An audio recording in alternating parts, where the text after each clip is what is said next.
إلى مصر، حيث تلقت الرئاسة المصرية النسخة النهائية من مشروع قانون التظاهر بعد التعديل.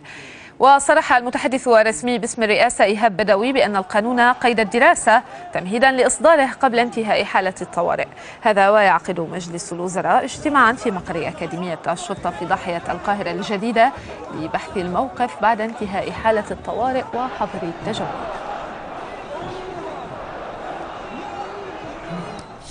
الحظر كان موقف البلد، وانا طبعا مع وقف الحظر.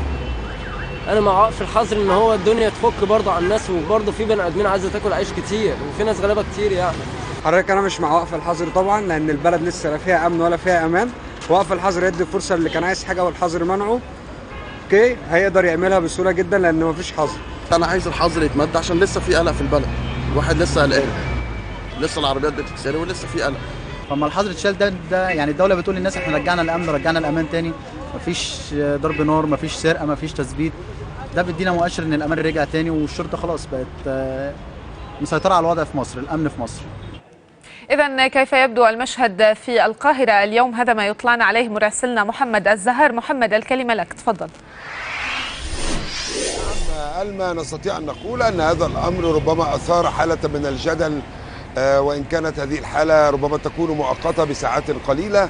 بالأمس عند نظر إحدى القضايا المرفوعة أمام محكمة القضاء الإداري برفض أو تطالب برفض تجديد حالة الطوارئ خلال الشهرين الماضيين أو خلال الشهرين الباقيين اللذين مضيا بالفعل، رفضت المحكمة طلب رفع الدعوة بإلغاء حالة الطوارئ، لكنها أيدت فرض حالة الطوارئ وأيدت السلطة التنفيذية في فرض هذه الحالة إزاء ما حدث من تجاوزات وأحداث.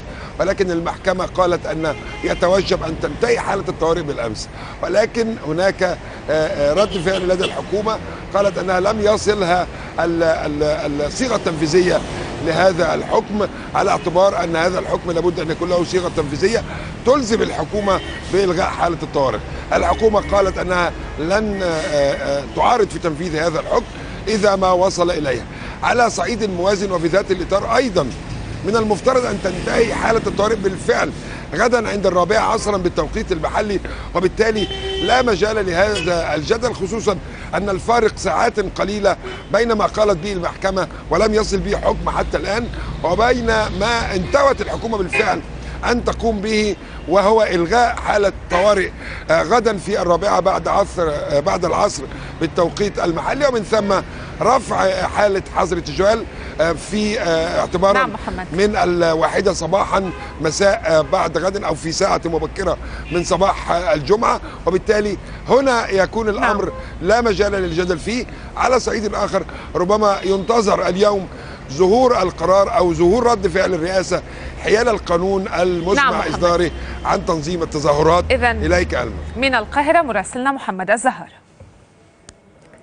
هذا ورحبت الولايات المتحدة بإعلان القضاء المصري رفع حالة الطوارئ بعد 3 أشهر من فرضها.